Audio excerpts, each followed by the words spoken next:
Bien-aimés, nous allons partager une pensée.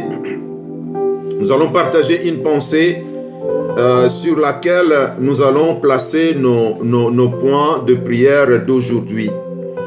Et la pensée que je vais partager, elle n'est pas nouvelle, c'est au fait un rappel. Dans ce programme, je fais un rappel où je fais un commentaire sur ce que je prêche le dimanche d'avant. Donc le dimanche passé, ce que j'ai donné à l'église, je viens faire un rappel ou je viens faire un commentaire. Donc pour ceux-là qui étaient avec moi au culte, ce n'est pas nouveau, ça sera un bon rappel pour eux. Mais pour vous qui ne m'avez pas suivi le dimanche, qui êtes là connectés avec moi ou qui allez suivre cette vidéo, vous allez aimer la pensée et sur cette pensée, nous allons placer nos points de prière d'aujourd'hui. Alors, mon enseignement, je l'avais intitulé « Les piliers de la réussite ». Les piliers de la réussite. Bien-aimés, la réussite, c'est quelque chose à laquelle Dieu nous appelle. Dieu nous attend à réussir. Dieu n'est pas un Dieu d'échec. Notre Dieu n'est pas un Dieu de gaspillage. Il est le Dieu de succès. Il est le Dieu de réussite. Ainsi, il nous attend à réussir. Il attend ce que nous puissions réussir. Qui sommes-nous? Nous sommes ses enfants. Nous sommes ses enfants. Alors, il attend ce que dans notre vie, nous puissions réussir. C'est pourquoi il a mis dans nos cœurs le désir de réussir. Personne ne vit sans aucun désir de s'épanouir dans la vie. Personne ne vit sans aucun désir de grandir, sans aucun désir d'aller de l'avant. Toute personne normale a ce désir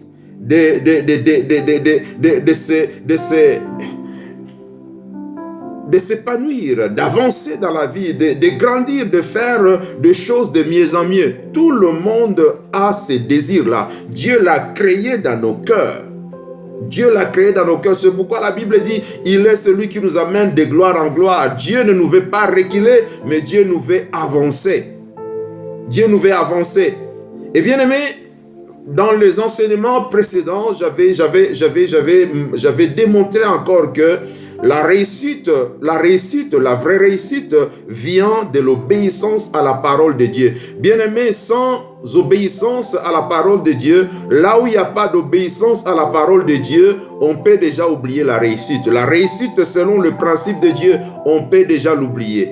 La réussite est liée profondément à l'obéissance à la parole de Dieu. C'est ce que Dieu dit à Josué. Dieu dit à Josué, quand Moïse est mort et Dieu appelle Josué à prendre la relève, parmi les choses qu'il lui dit pour l'encourager, parmi les choses qu'il lui dit pour travailler, pour façonner son mental afin de s'engager au travail, il lui dit dans Josué 1, verset 8, il lui dit que ce livre de la loi ne s'éloigne point de ta bouche, médite-le jour et nuit, pour agir fidèlement selon tout ce qui est écrit.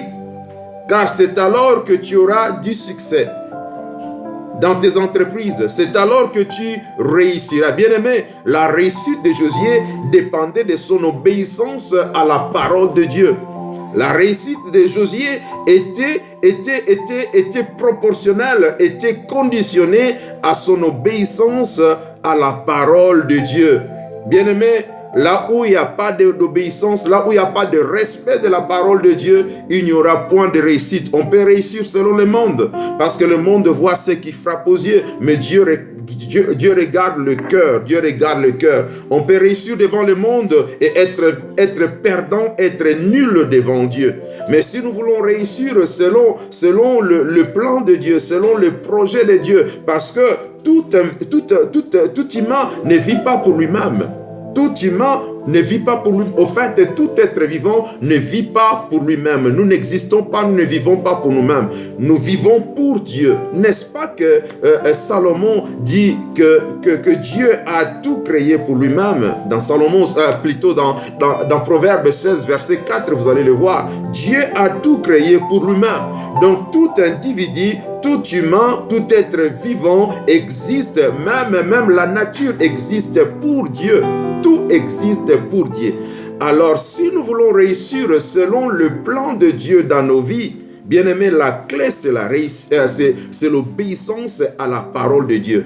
C'est ce que Dieu vient de dire à Josué. Et David l'avait compris. David l'avait compris. Il a répété le même principe dans Psaume chapitre 1, à partir du verset 1er jusqu'au verset 3e. Nous comprenons que cet homme qui trouve son plaisir dans la loi de l'Éternel, cet homme qui aime la parole de Dieu, cet homme qui aime étudier la parole de Dieu et qui aime obéir à la parole de Dieu, à tel point qu'il ne veut pas s'associer aux méchants, il ne veut pas s'associer aux moqueurs, il ne veut pas s'associer aux menteurs. Cet homme-là réussit. Pourquoi? Parce qu'il est comme un arbre planté près d'un courant d'eau.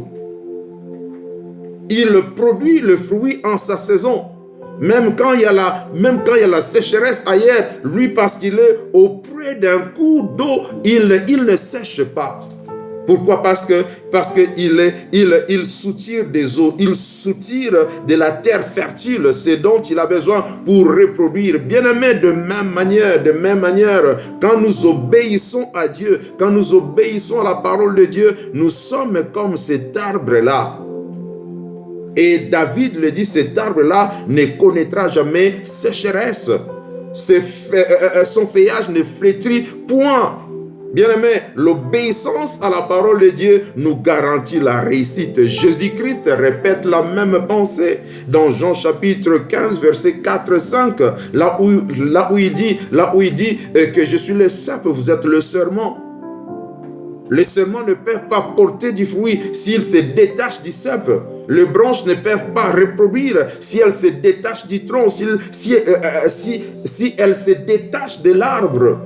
De même manière, il dit, sans moi, vous ne pouvez rien faire. Si vous ne restez pas avec moi, si vous ne vous attachez pas à moi, vous ne produirez rien. Bien-aimé, encore une fois, l'obéissance, c'est la clé de la réussite. L'obéissance, c'est le soubassement. L'obéissance, c'est le fondement. L'obéissance à la parole de Dieu, c'est le fondement à la réussite. Montre-moi quelqu'un qui obéit à la parole de Dieu. Je te montrerai quelqu'un qui réussira dans sa vie, non selon la sagesse du monde, non selon l'influence du monde, mais selon le principe de Dieu, selon le plan de Dieu pour sa vie. Alléluia. Ainsi, bien-aimés, il y a beaucoup d'éléments qui constituent l'obéissance à la parole de Dieu. Il y en a plusieurs, mais je vais vous citer quelques-uns et je vais partager sur 3 ou 4 de ces éléments et nous allons prier. Bien-aimés, dans l'obéissance à la parole de Dieu, nous avons une vie de prière. Donc la prière, c'est un élément majeur si nous voulons réussir. 2, nous avons le courage dans l'obéissance de Dieu. Donc le courage, c'est très important si nous voulons réussir. Nous avons la patience dans l'obéissance à la parole de Dieu. La patience est très importante si nous voulons réussir.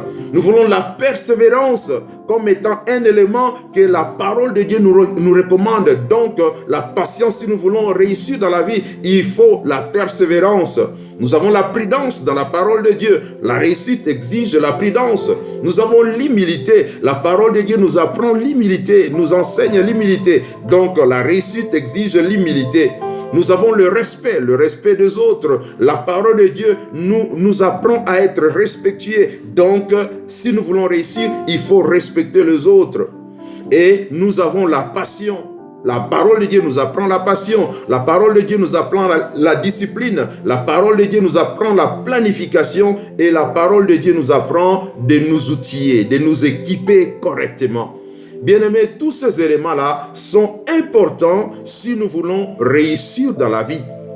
Le dimanche, j'avais touché sur quatre de ces éléments. J'avais touché sur la passion, sur la discipline, sur la planification et sur s'outiller. En d'autres termes, c'est s'équiper correctement.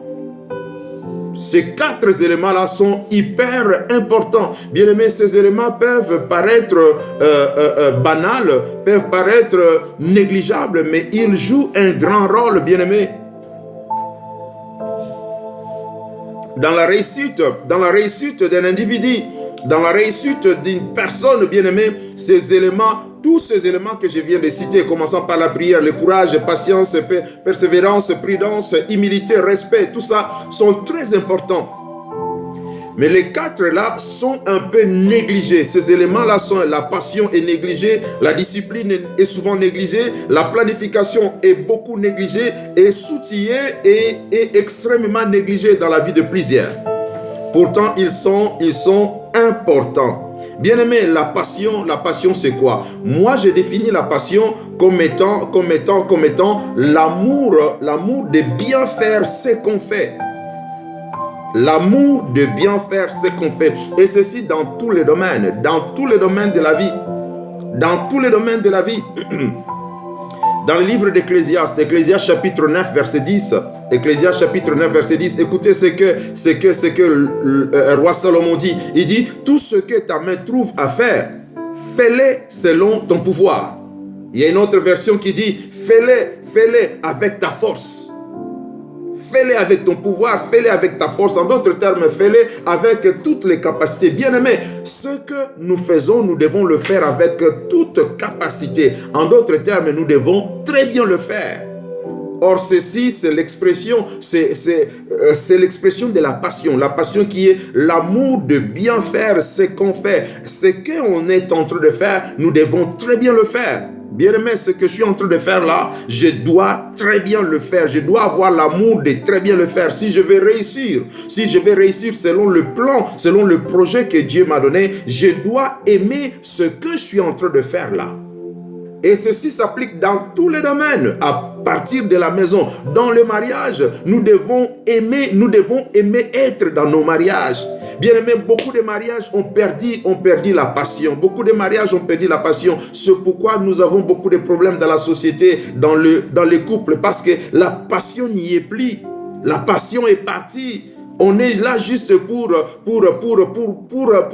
la formalité, mais on n'a plus de cœur dans les mariages, on n'a plus de cœur dans la famille, on n'a plus de cœur dans le business peut-être, on n'a plus de cœur dans les études peut-être, on n'a plus de cœur dans le ministère. Bien aimé, tout ce que nous faisons, si nous n'avons plus de cœur pour cela, on va pas impressionner. Nous n'allons pas impacter. Pour réussir, nous devons avoir le cœur dans ce que nous faisons. Nous devons aimer ce que nous faisons. C'est une clé qui nous permet de réussir. La passion rend quelqu'un créatif. Quand on a la passion, on devient créatif. On devient quelqu'un qui donne des solutions. La passion nous pousse à réfléchir. La passion nous pousse à calculer. La passion nous pousse à chercher des solutions afin que les choses marchent bien. La passion produit l'excellence. Là où il y a la passion, il y aura l'excellence. Là où il y a la passion, il y aura l'excellence, parce que l'excellence exige qu'on fasse très bien ce qu'on est en train de faire. Ainsi, la passion fait la différence. La passion fait la différence entre là où il y en a et là où il n'y en a pas. La passion fait la différence avec les autres. On peut tous être en train de faire la même chose, mais la personne qui fait avec passion sera différente, fera de merveilles. Pourquoi? Parce que elle fait le travail, elle fait la chose avec passion, l'amour de très bien le faire. Bien-aimés, si nous voulons réussir dans la vie, souvenons-nous que la passion est très, très importante. La passion est très nécessaire. Deuxièmement, bien-aimé, parmi les quatre éléments sur lesquels je vais toucher, la discipline. Bien-aimé, la discipline est hyper importante. On peut avoir les talents. Bien-aimé, on peut avoir les talents. On peut même avoir la passion de bien faire ce qu'on veut faire ou ce qu'on est en train de faire. Mais si on manque la discipline, on ne réussira pas. C'est quoi la discipline? La discipline, c'est le respect des règles dans un domaine donné.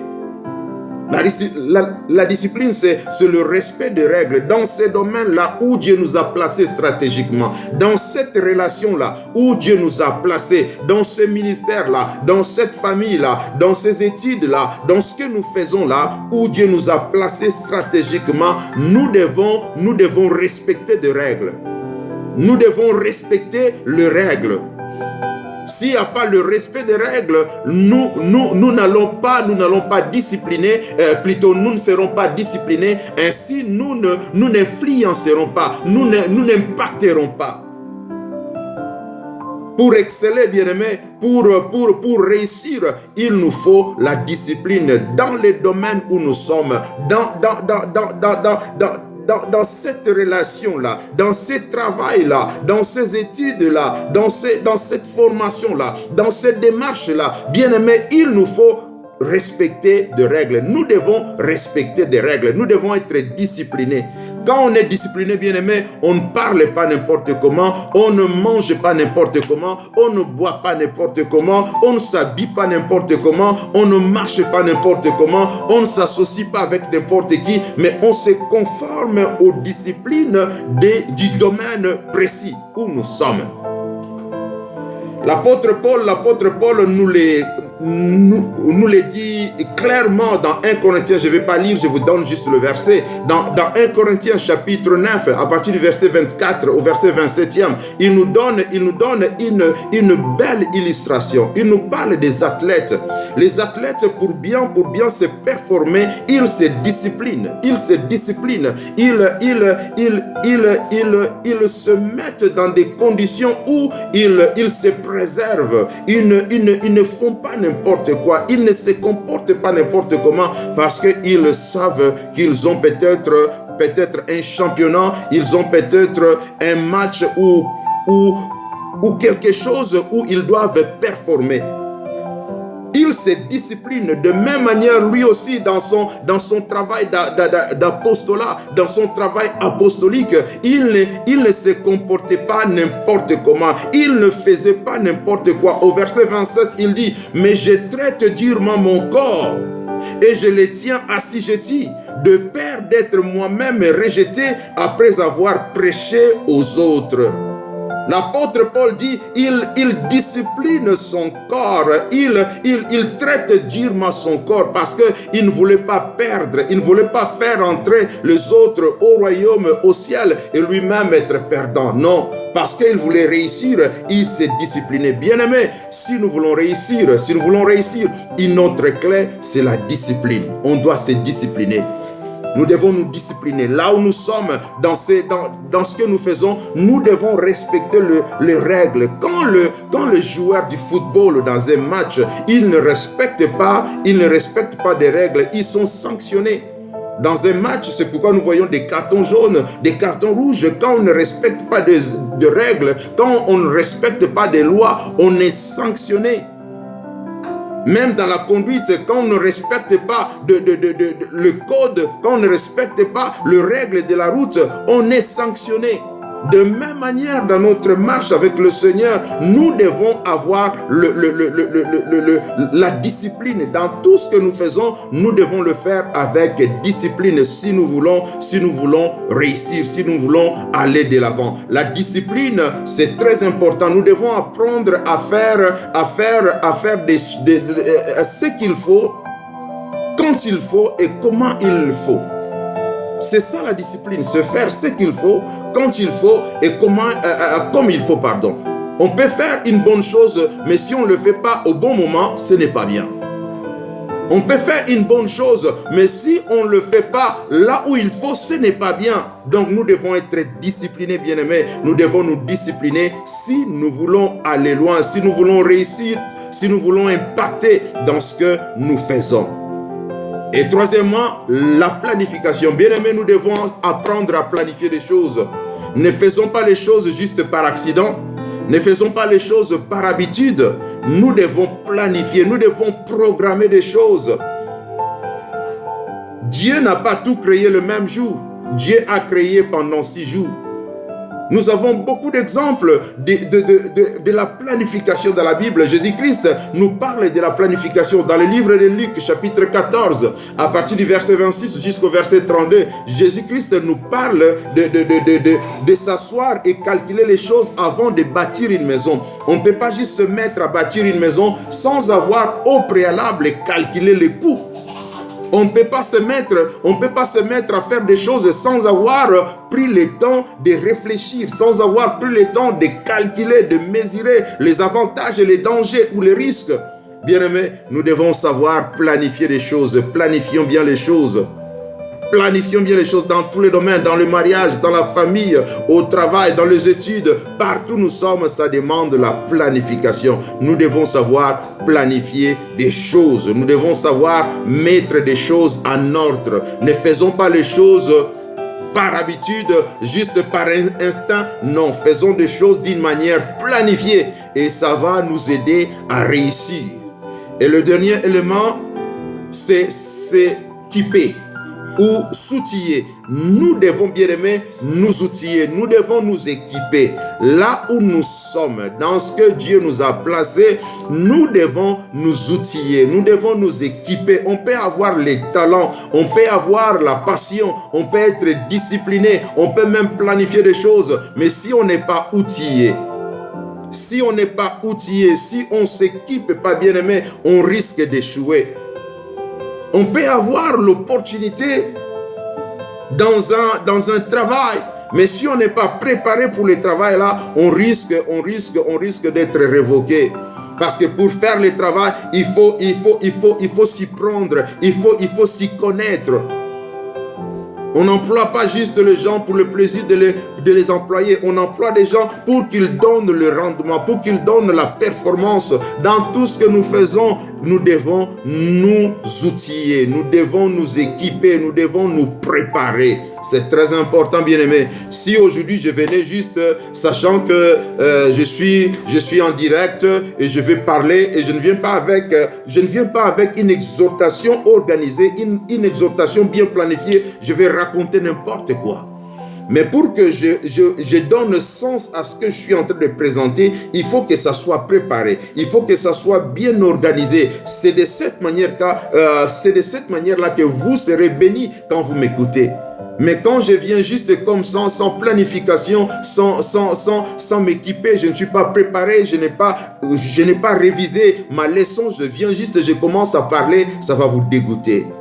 Dans la vie, bien aimé, si nous voulons réussir, l'un des éléments, l'une des clés, nous devons nous équiper, nous devons nous équiper. Ça peut être un équipement intellectuel, ça peut être un équipement moral, ça peut être un équipement spirituel, mais nous devons nous équiper par rapport au travail, par rapport à là où nous sommes appelés, par rapport à tout ce que nous faisons, nous devons être équipés. Dieu a équipé les gens dans le passé et Dieu continue à équiper les gens aujourd'hui.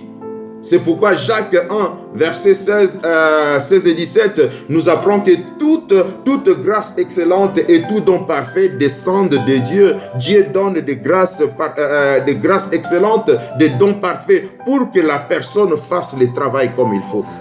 Même Dieu, il est concerné, même Dieu, d'ailleurs, lui-même, il est le numéro 1 à équiper les gens, à donner les capacités, à donner les talents, à donner les dons, à donner les aptitudes pour que son travail soit bien fait. Bien-aimés, selon le domaine où nous sommes, nous devons nous équiper, nous devons nous ressourcer, nous devons nous outiller afin de réussir dans notre exercice, afin de réussir dans nos entreprises. Et bien aimé, je vais terminer avec ceci. Toutes ces qualités peuvent se cultiver. Toutes ces qualités, elles ne sont pas des dons.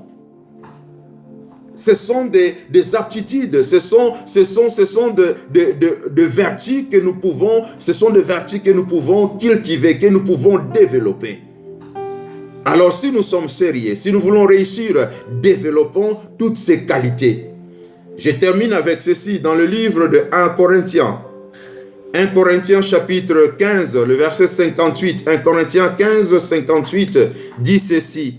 Ainsi, mes frères bien-aimés, soyez fermes, inébranlables, travaillant de mieux en mieux. Quelqu'un a entendu cela?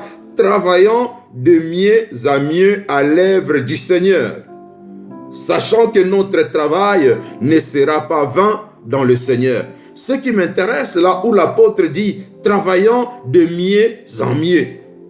Ce n'est pas Dieu qui vient et il fait l'œuvre à leur place, mais l'apôtre Paul les interpelle à travailler de mieux en mieux, à multiplier les efforts, à s'engager davantage, à se manifester davantage, travaillant de mieux en mieux. Bien-aimés, nous devons travailler de mieux en mieux. Si nous voulons que nos mariages réussissent, nous devons travailler sur nous-mêmes afin que nos mariages réussissent. Nous devons travailler sur la passion, nous devons travailler sur la discipline, sur la planification, sur toutes ces choses afin que nos mariages réussissent. Si nous voulons que nos entreprises réussissent, nous devons travailler sur ce dont nous avons besoin par rapport à ces entreprises-là. Si nous voulons réussir dans nos études, bien-aimés, nous devons travailler, nous devons aller de mieux en mieux, nous devons travailler de mieux en mieux.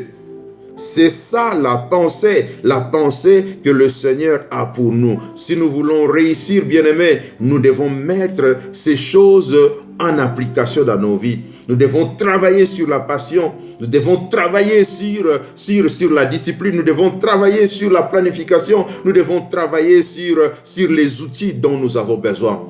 Et c'est ainsi que nous allons réussir. Et Jésus-Christ dit, sans moi, vous ne pouvez rien faire. Bien-aimés, nous avons besoin de lui, nous aider à travailler sur ces choses. Nous avons besoin de Jésus-Christ nous soutenir à travailler sur ces choses. Nous avons besoin de Jésus-Christ nous aider à travailler sur ces éléments, sur ces capacités, sur ces qualités, afin que nous réussissions. Que le Seigneur bénisse cette parole. Que cette parole prenne chair dans nos vies, que cette parole germe dans nos cœurs et qu'elle produise du fruit qui fera de nous des gens qui réussissent, des fruits qui feront de nous des gens qui excellent, des gens qui influencent, des gens qui impactent. Alléluia, que Dieu bénisse sa parole au nom de Jésus.